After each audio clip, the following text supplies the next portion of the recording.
Hello and welcome back to Cargo Cafe. I'm your host, Libby Hausman. I'm joined today by a very special co-host. We have Chance Pope, our Director of International Services here at Bestway International. Chance, how are you doing? Doing well. How are you? Good. Excited to have you on the show. It's nice to get some fresh faces in here, switch things up a little bit.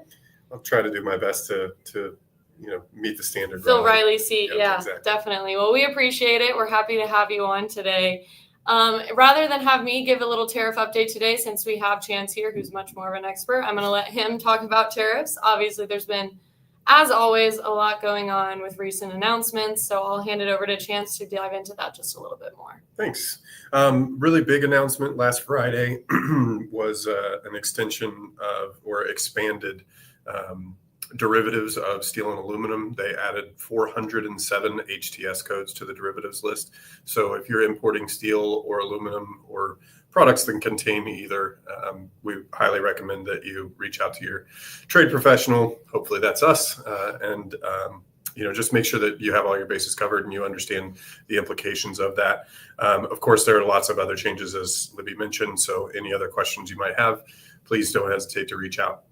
Yeah, as we're all kind of navigating through these uncharted waters, it's just really important to stay in contact with your local experts and stay up to date on all the changes as they come through.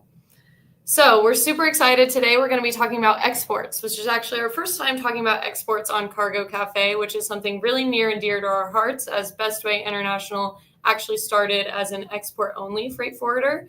So we're super excited about that. We have an awesome guest joining us today. We're going to be talking with John Edesi. John Edesi is a business advisor with the Johnson County Community College's Kansas Small Business Development Center. And yes, I've been practicing saying that all morning. He assists Kansas entrepreneurs in Johnson, Miami, and Wyandotte counties to start and grow their businesses. He's consulted with over 2,000 Kansas businesses and individuals as a Kansas Business Development Center consultant with both Washburn University and the Johnson County Community College. John's focus is on job creation, access to capital, and international trade, with a love of marketing as well. Without any further ado, we'll go ahead and bring John out and start getting into these questions. Hello, Chance and Libby. Thank you. John, how are you? Doing great. Happy to be here. Yeah, well, we're really happy to have you. Thanks for coming on, John. Hey, for you, for Bestway, anytime. As a matter of fact, and this is off script, and I warned you, most of what I say is off script, but I really applaud everything that you do for getting the word out. I mean, I've worked with Chance before on the tariff question and before, and Jay's been out as part of the Heartland Export Accelerator. You're everywhere that we're trying to be to get the word out. You're there as well. So we really appreciate that. Yeah, well, we really appreciate that shout out, and we're excited to get to chatting with us. Before we kind of dive in, I was hoping that you could just briefly tell us more about your background and your role with Kansas Small Business Development Council. Sure, thanks. I've been here at Johnson County Community College now 16 years and was in a similar role over in Washburn University before that.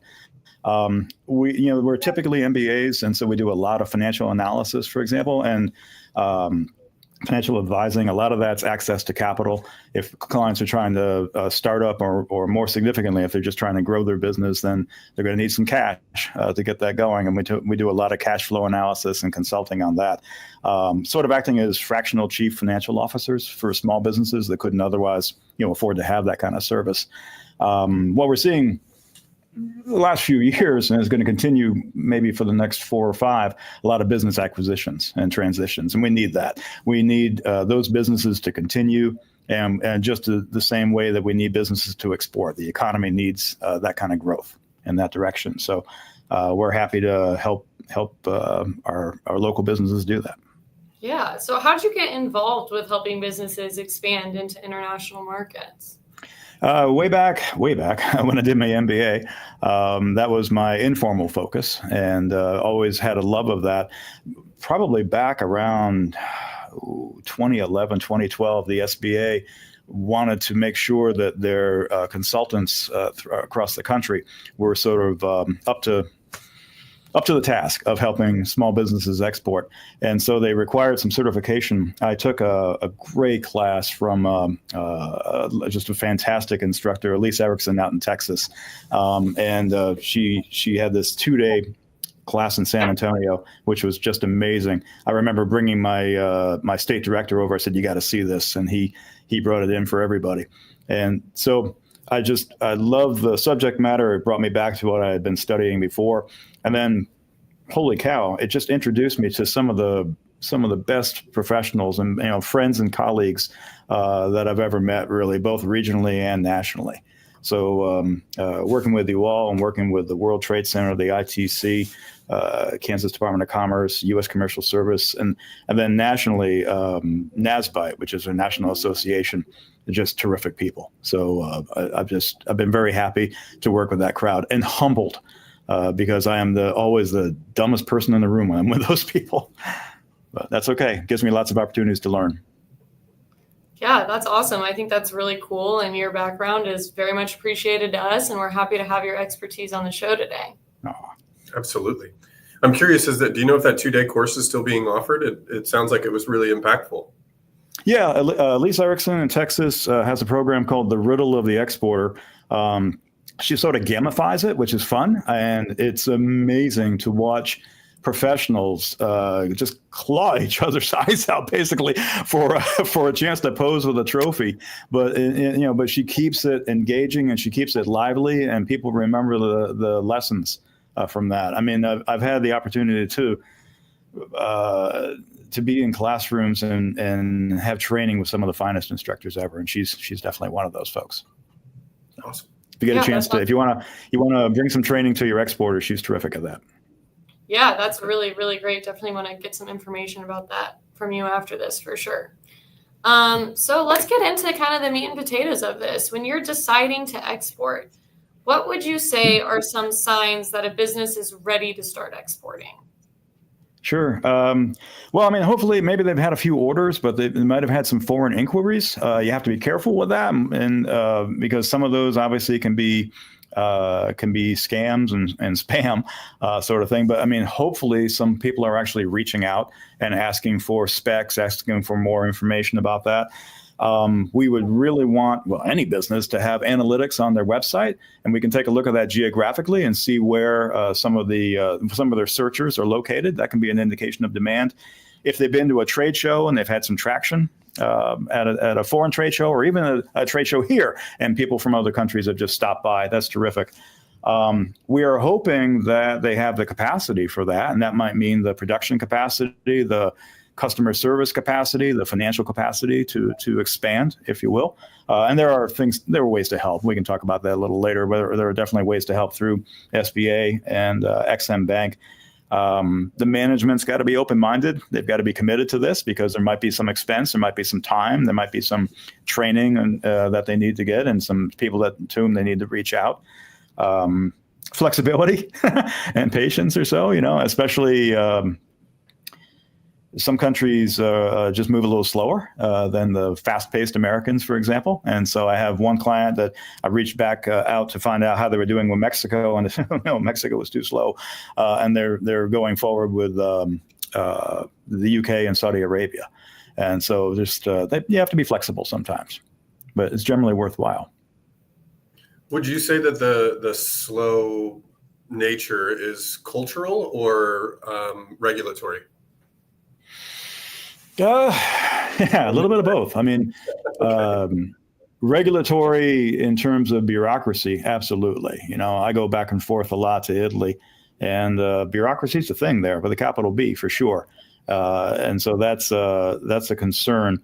But also just, it is also a cultural phenomenon, and back to Italy again, when I drive around there and I see construction on the side of the road, and there's a round sign that has the number 30 in it, you would think that's 30 kilometers per hour. That's a speed limit. It's probably more like that's how many months it's going to take for that construction to get done. It just, things, one client was looking at Portugal and showed me their timeline, and they were hoping to have something done by this fall. I'm like, by this fall? It's like, let's change the year on that and maybe think about progress being made on that. It was construction, maybe think about progress being made by fall of 26. It's not going to happen by fall of 25. So yeah, it's a little bit of both. Okay. What are some of the most common misconceptions small businesses have about exporting in your experience? Well, small ones, I like that. The small ones think they have to be big. They think they have to be Boeing to export. And really, there's a lot of mom and pops that do this very specifically, very successfully, sorry. They think that it's risky. They think that they're afraid that, look, if we're a small business. If we ship out $50,000 worth of product and we don't get paid, we're done. It's going to sink us, And there are certainly ways to moderate that risk and offload that risk to somebody else. They're worried that they're not competitive. They're not going to be competitive on the world stage. And my answer to that is, if you're not competitive on the world stage, the world's going to be coming to you, right? And I've already mentioned Boeing a couple of times here. Boeing faces stiff competition from Airbus, for example, but that only makes Boeing's products better. They have to compete on the world stage. If they didn't, and we had the equivalent of 1950s American cars with fins, which we got laughed at for decades, then we're not going to be competitive anywhere, even on our own shores. Yeah.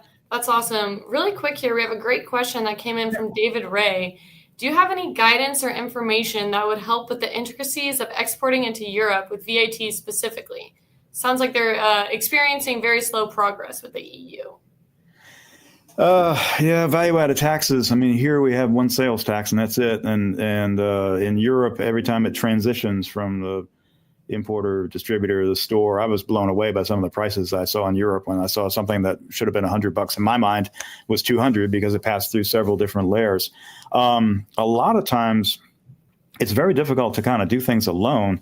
And we're trying to get our especially new exporters or new to market exporters to work through distributors or agents in that target country. They've done this before. They've brought stuff in that industry, and they might know some of the ins and outs. It's very difficult sometimes to do it completely alone and just be a new company in a foreign market, trying to do all the customer service, all the regulation, offload some of that task to the people that do this for other products within that vertical.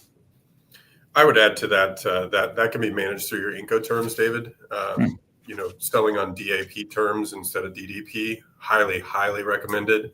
And you don't have to pay the VAT or deal with the VAT if you sell on DAP terms.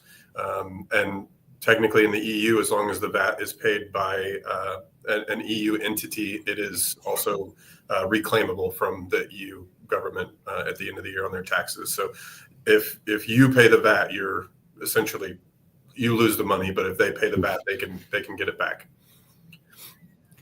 Which is an absolute perfect case study for why you put your hands your goods in the hands of a freight forwarder, because you all know the ins and outs of that stuff.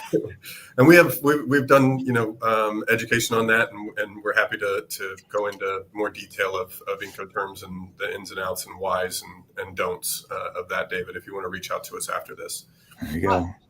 Absolutely, 11 important terms. Absolutely. John, are there any industries or business types that are especially well positioned for export, even if they don't realize it? Well, one thing that seems to be a surprise to people is that we actually have a trade surplus in services. And so, you guys are there to move goods, I realize. But we have a trade deficit in goods, but we have a trade surplus in services. And professional services are really strong. We had... So I participate in the Heartland Export Accelerator through the World Trade Center in Kansas City. Great program. And one of the cohort participants was actually an architecture firm. And they were looking at doing, I think, zoos and golf courses. And so they made that their case study for the Heartland Export Accelerator. And that was really a cool process. Another one of my clients is doing telemedicine, for example. And so that's an export. It's an export of our expertise, of our knowledge base. In terms of products, we're not going to go back to manufacturing spatulas and T-shirts in this country, but we're very good at stuff that requires precision, the stuff that requires quality. For example, we export really good, big stuff, transportation, circuitry, precision machinery.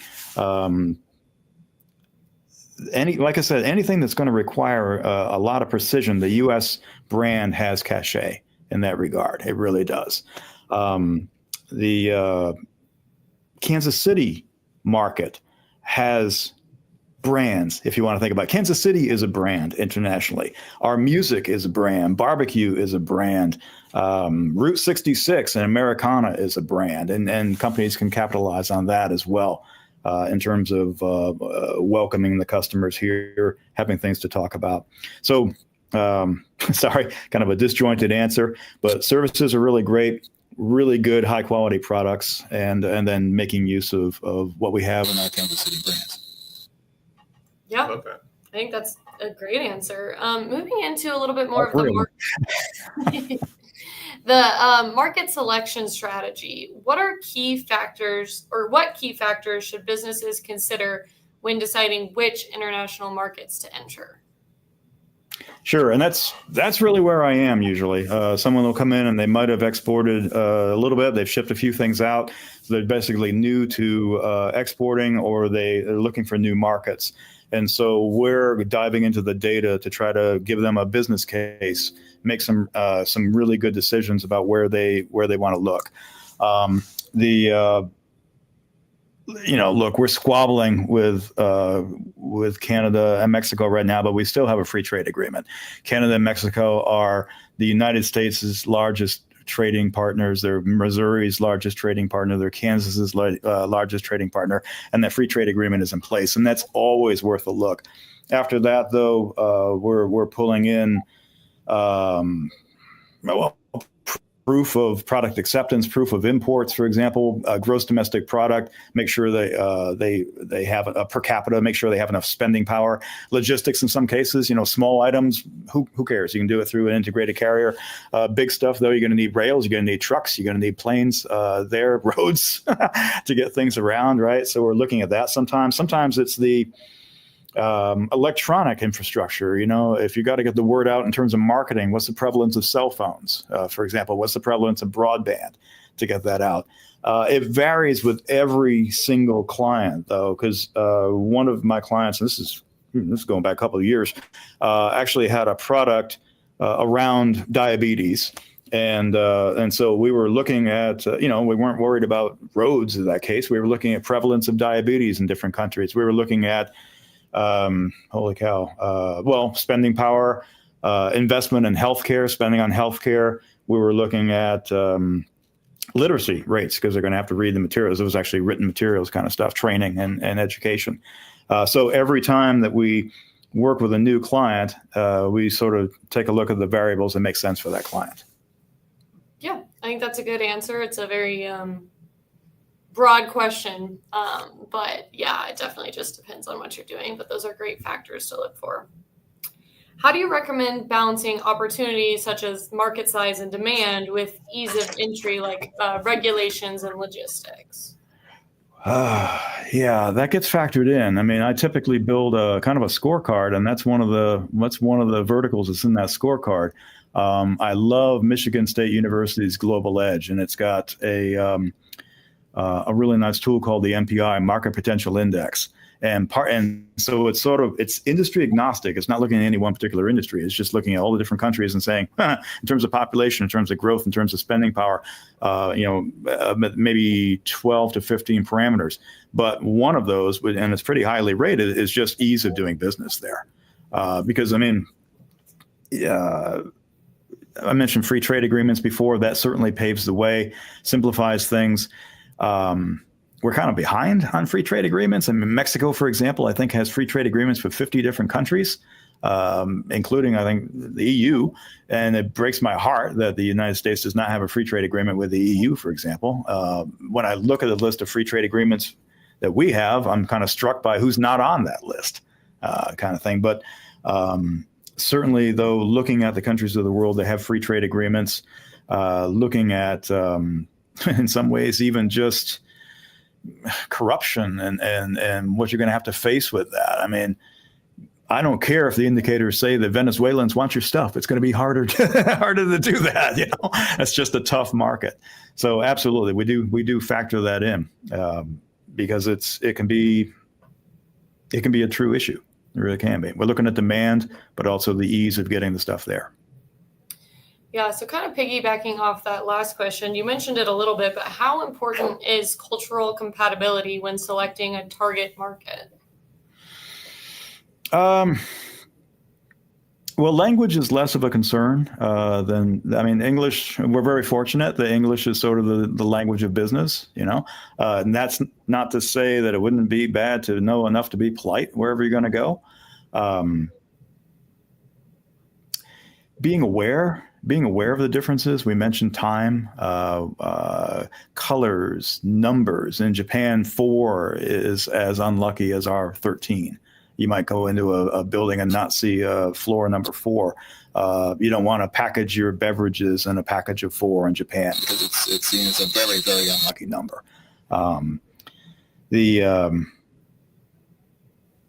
Sorry, lost my own train of thought.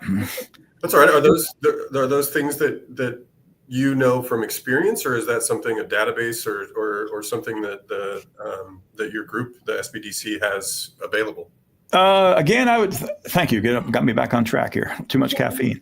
I would reach out again to Michigan State University's Global Edge, and they have a great subset of their database called Culture Crossing.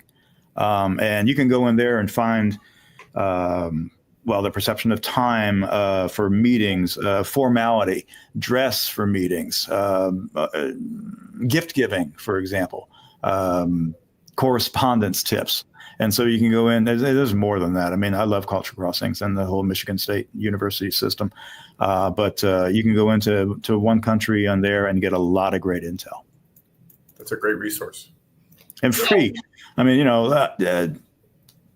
don't have a budget here, for these tools. But the stuff that's available for free is jaw-dropping. It really is. Yeah, that kind of leads me right into my next question. Outside of the Michigan State resource we were just talking about, what other tools or data sources would you suggest for conducting international market research?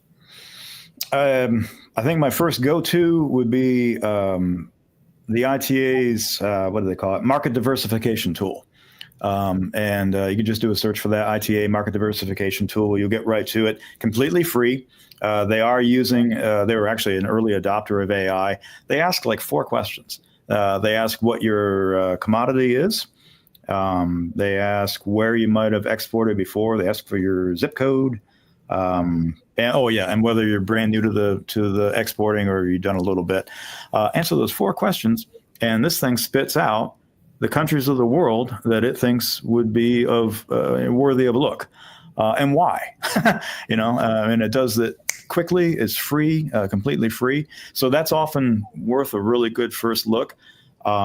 We do subscribe at the Kansas Small Business Development Center to something called the ITC Trade Map, and that lets us take a look at a certain commodity and find out which country. It spits out a huge list on Excel, which countries of the world are importing that, how far they search in terms of geographic scope. Do they buy things only from the EU, or are they willing to ship stuff from 7,000 miles away and bring it in?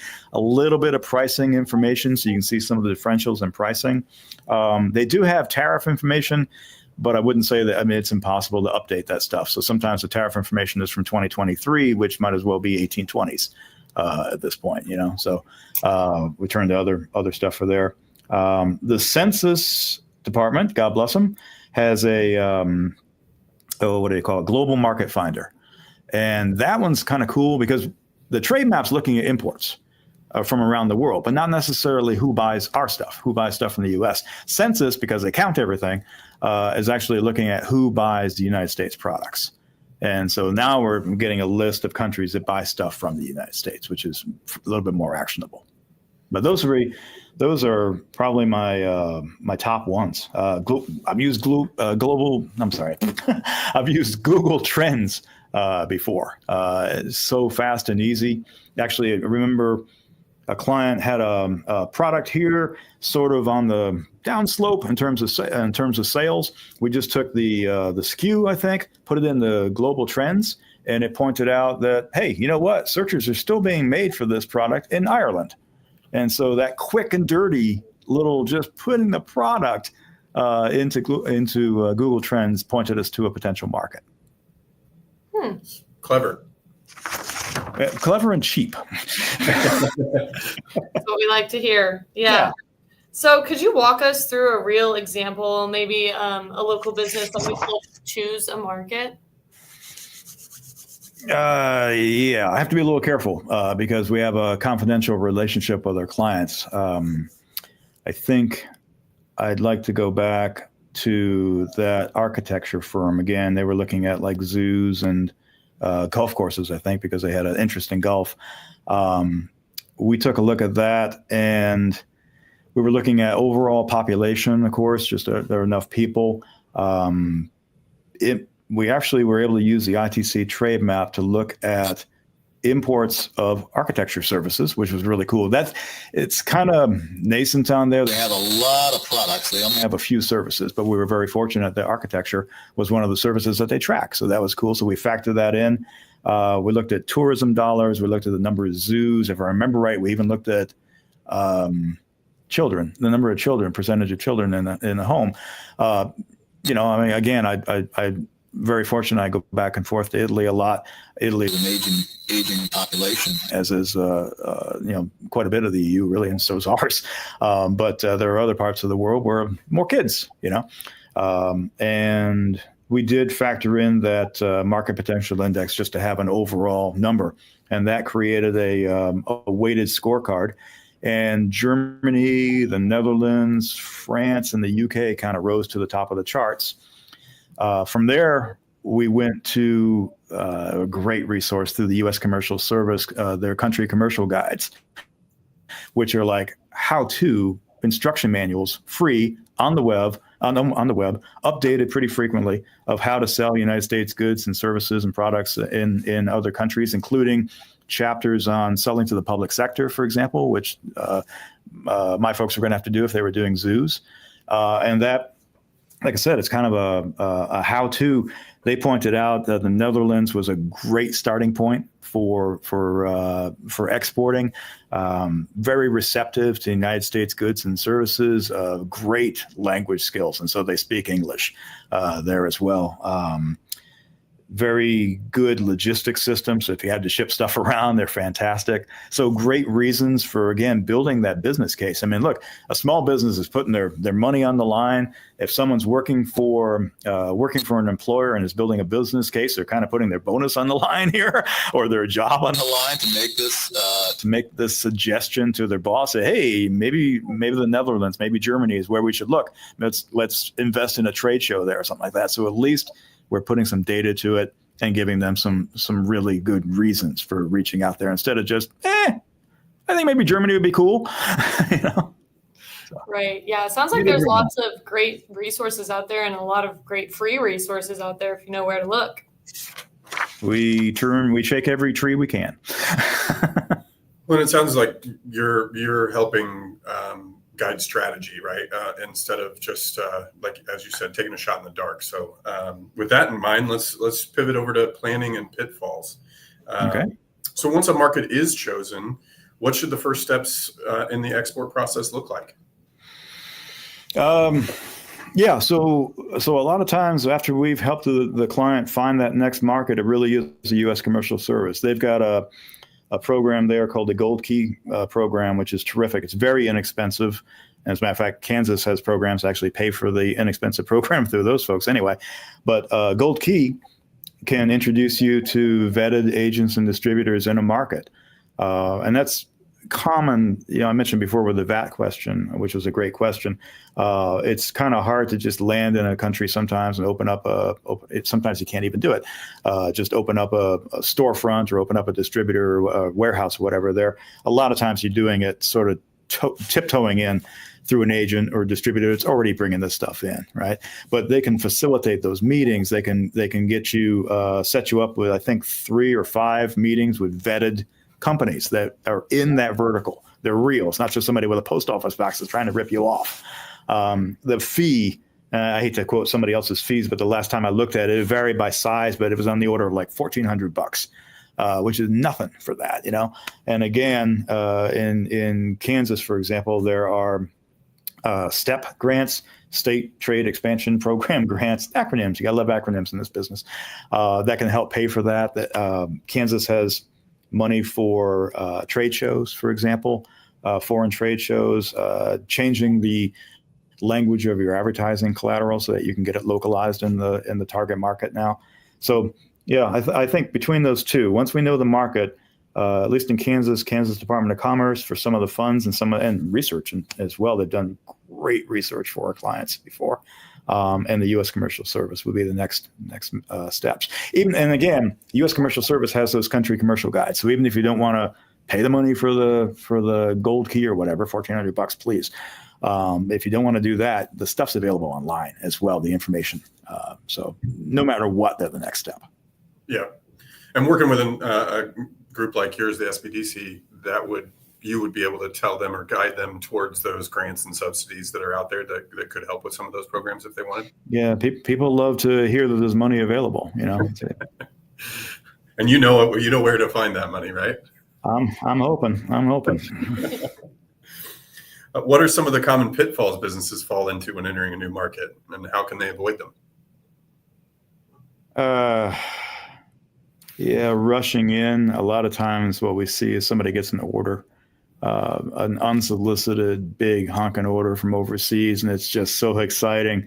Hey, we got a $45,000 order from somebody. There was no prior correspondence. There's weird payment terms. They want you to use their freight forwarder. So you're going to deliver it to someone that you don't know, and hope that you get paid. And that's a recipe for disaster. So, slow down. We actually had that very scenario take place, and it was great because one of my colleagues from XM Bank was here visiting, and she was able to take a look at it and do a little bit of research and say, no, this isn't even a real company. So it saved my client from even, first of all, from shipping stuff, but even just investing the time to check them out. Pitfalls. You mentioned Incoterms. They really do need to understand that, just because how do I say this politically?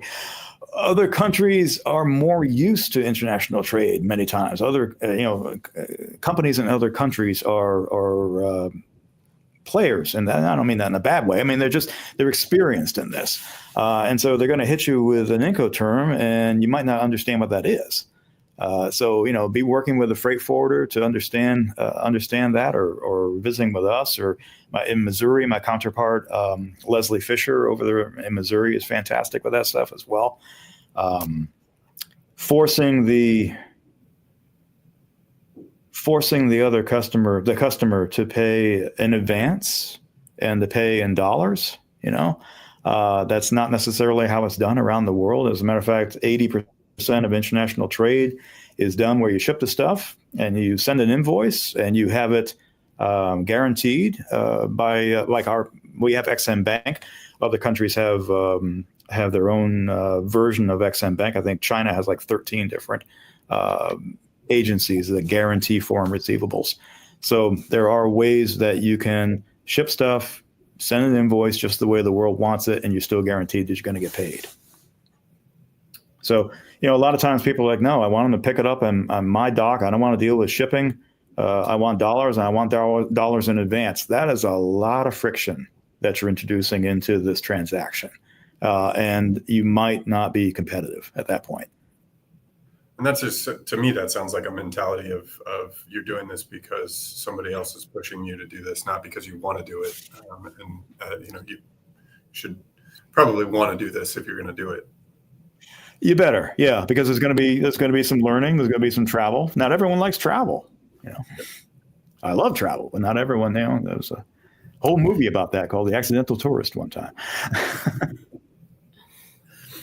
One more question. How can small businesses manage risk when dealing with foreign buyers and regulations? I think you touched a little bit on this with the XM Bank comments.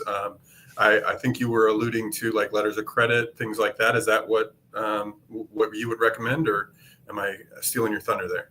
No, that's one mechanism. Work with your bank for a letter of credit, and you're basically offloading. You don't know this customer, right?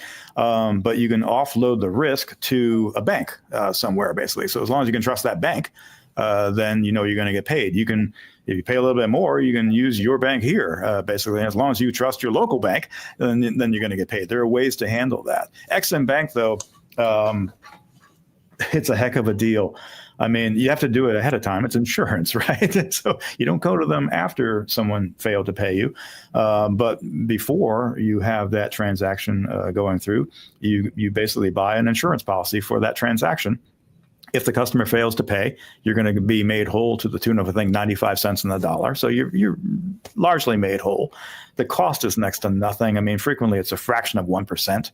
And so, I mean, look, if your foreign buyer, put the entire payment on their Visa card, you're going to get hit for 3%, for crying out loud, right off the top. And so you can send an invoice, and for usually less than 1%, XM will guarantee that you're going to get paid.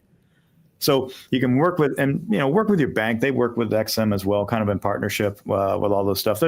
There are other things that XM can do for you. You've got a big product. You've got a crane that's going to the UAE, for example, and it's a couple of $1 million maybe.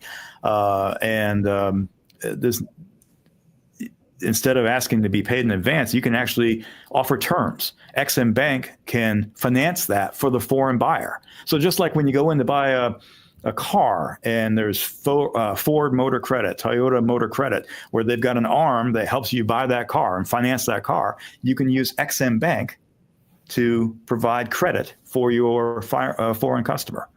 So you're guaranteeing you're being paid, and you're making it easier for them to pay you. Yeah. In the way that they want to. Yeah, I think that's super important to understand, and can be complicated. So making sure you're in communication with people who really know what their stuff is, I think, most important. Well, by the way, that's back to y'all as well, right? Because if you're shipping something, you're handling and mitigating the risk of that. I mean, a manufacturer here can't call up Merck and get a container. They're not even going to talk to them. They're going to get the worst possible price if they even were able to do that. Freight forwarders buy a lot of space on the ships. You got the space. You're going to get a bulk rate, and so the customer is going to get a better rate than they possibly ever could as well. But you are going to understand how to route stuff. You're going to understand which ports are appropriate, which carriers are going to be appropriate, how to move the stuff. So that's another. I mean, we were talking about financial risk. Not being paid, commercial risk, credit risk, all that stuff, but also you're there to mitigate just the product risk and the unknowns. I mean, nobody knows that they have to have the right type of pallet to ship something. I did not know the word phytosanitary before I started this entire process. And sometimes I wish I did not know the word phytosanitary. It's kind of difficult to work into a conversation sometimes. Great Scrabble word. But you'll know that if something has to be palletized, it has to be on a certain type of pallet so that we don't introduce bugs into another environment, which would be against the law, and goods are going to get stopped at the foreign port. Right. Definitely not what you want. So, No.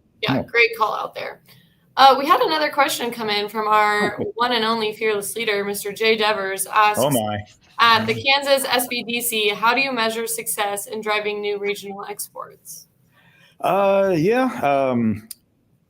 looking at export sales. We track that. We try to track export jobs. That gets a little squishy sometimes. It's difficult for someone to say, hey, these jobs are due to exports. But that is a question that we ask when we survey the clients. And sometimes it's just great stories. I think this year I'm certainly going to nominate the telemedicine business that we were working with and get that story out there. Yeah, that's awesome. Moving on to kind of some of the resources and support that are out there, what kind of support can entrepreneurs expect from the Kansas SBDC when exploring exports? I know we've kind of been chatting about this whole time, but in a nutshell. Yeah, oh boy. Nutshell's not my thing, Libby. So it's basically, well, first of all, we're free.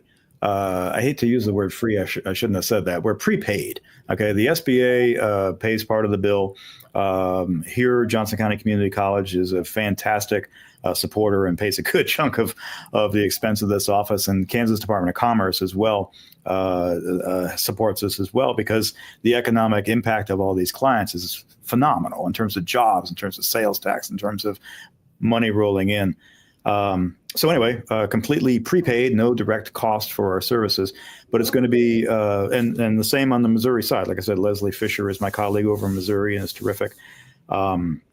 But it's going to be data that we will dive into, that we will try to make some sense of, put it into a format. I'm guilty of really ugly spreadsheets, but I will then take that information and put it into basically an executive summary or a memo that lists the top markets as we see it and why, kind of thing. And then it's resources, I am, chances as well. We're members of the International Trade Council, for example, great educational stuff. So we're trying to get people to those resources. The World Trade Center has ongoing resources as well on the Heartland Export Accelerator. So we're sort of a resource navigator. Like I said, generally the next step from us would be the U.S. Commercial Service. And then kind of circles back that if, yes, they're going to do this and they're going to need to make an investment, they're going to need to expand their plant, they're going to need to bump up their customer service, they're going to need to invest in marketing, they're going to invest in travel for trade shows, there's some money that's needed. That's our core bread and butter thing of helping people access capital. And we're very good at it. We're in the millions every year just out of this office alone.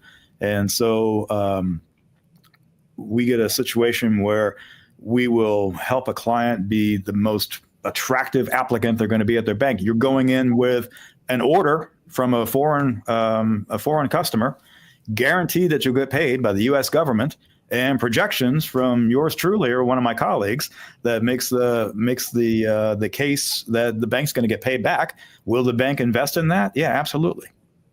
At that point. Yeah. Sorry, nutshell. I'm That's okay. This is all great information. And those are all really good resources out there. Just for the sake of time, I'm going to jump ahead a little bit and talk about some of, looking ahead, seeing what's to come there. What international trade or regions are emerging as new opportunities for small U.S. exporters in 2025 and beyond? Oh, the regions. Regionally, actually, we're seeing some growth in Africa, which is terrific. Marketing-wise, you're hearing a lot about FIFA, and I think that's an opportunity for our small businesses as well. I bristle a little bit. Sometimes people are like, "Yeah, you can sell them your salsa." I'm like, "Yes, they can try it. They can like it. They can order it. That's fine." I think it's more of an opportunity for relationship building. Football, like in the EU, football's religion, baby. And so people, again, are aware of where these games are. So if you're trying to woo a company there that might be a partner, you're trying to work with an agent or distributor, you're just trying to win a customer for your exports, right? You just want to ship stuff directly to a customer. Great. Now we have something to talk about because we're here and you can use FIFA and all that intensity around that to help build that relationship. I was meeting with a manufacturer and I just loved it. They bring people in for training. And when they bring them in typically from the EU, and while they're here, they take care of them. They've handled their hotels. They get them around town because we're not known for the best public transportation system, right? And we fall short with regard to many parts of the rest of the world. They bring them around to the restaurants. They build those relationships, and I really think FIFA could be a great opportunity to have something to talk about and a cultural tie with these companies. Yeah, I think that's a really awesome call out, very timely, specific to this region and, maybe something people aren't thinking about. But at the end of the day, business is just relationships. So fostering that is most important. And, we're used to in America, we're used to sort of transactional stuff, hey, it's for sale, somebody buys it. That's not the case everywhere in the world. You're going to, I need to have this permanently printed in our conference room because I'm always writing it on the board and then somebody erases the doggone thing to write their own stuff. But you've got a sales cycle where they've got to know of you. They got to like you a little bit. They got to trust you. Then they try you. Then finally the fifth step they buy and then they repeat and refer. You can't speed that up even here. But in other parts of the world, they've really got to know you, like you, trust you. It's great.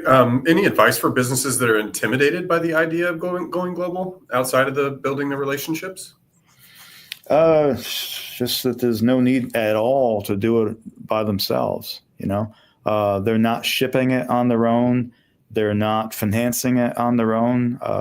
You can outsource all the risk in this. I mean, once you get into this, you would wish that you had as many resources on the domestic side that you do on the international side. It's like, man, where is all this stuff for my my U.S. sales that I can get with this? So yeah, they absolutely do not have to do any of this alone, and they can really. This community is fantastic in the Kansas City metro area. We all know each other wherever they enter the system. If they're talking to you and they need financing, then you can send them to me, and I can help get them set up to get that. If they need training, then people at the World Trade Center and the International Trade Council. Wherever they enter this ecosystem, which is amazing, we can get them to the right folks for what they need.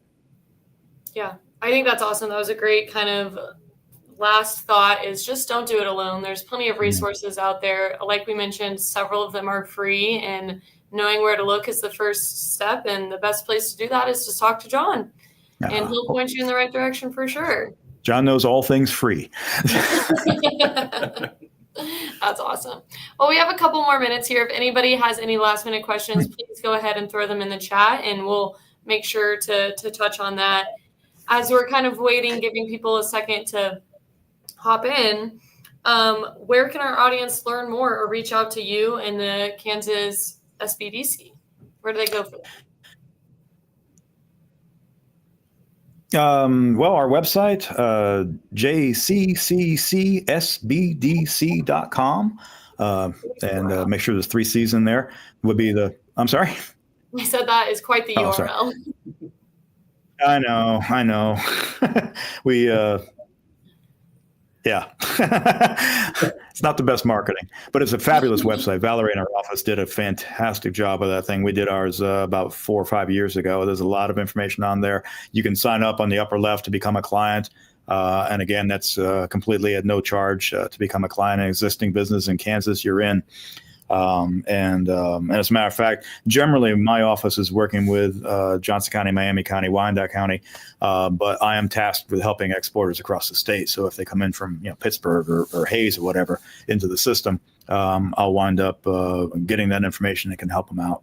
I hate to give Leslie's email address. I don't know if she'd kill me to give an email address on a podcast. But by all means, get in touch with her if you're on the Missouri side. If you're in Missouri, let's give a shout out to the Mid-America Trade Summit. It's coming up on October 8th through the University of Missouri, and that's going to be a virtual event. So that's another way to meet everybody in this ecosystem as well. Yeah, those are really, really good shout outs. I'll give just a couple more minutes for any last minute questions that you want to throw in. And then other than that, we'll wrap up. Lots of thank yous, lots of good works in the comments. We love to see it. Yes, thank you for plugging the ITC. That's a great organization locally that, we always want to support where we can. Jose's a past president. Oh, 55. Yeah, they're really, Mexico's really doing it. Yeah.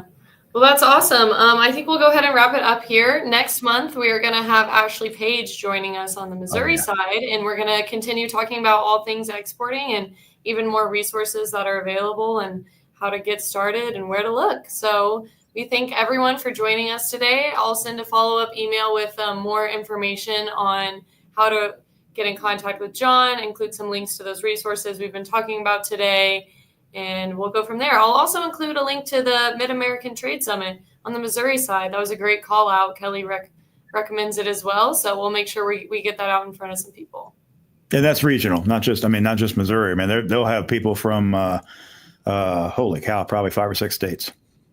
Awesome. Yeah, even better. Definitely going to push all that information out. And we thank you, John, for your work. Thank you to everyone who listened, and to Chance for joining me today.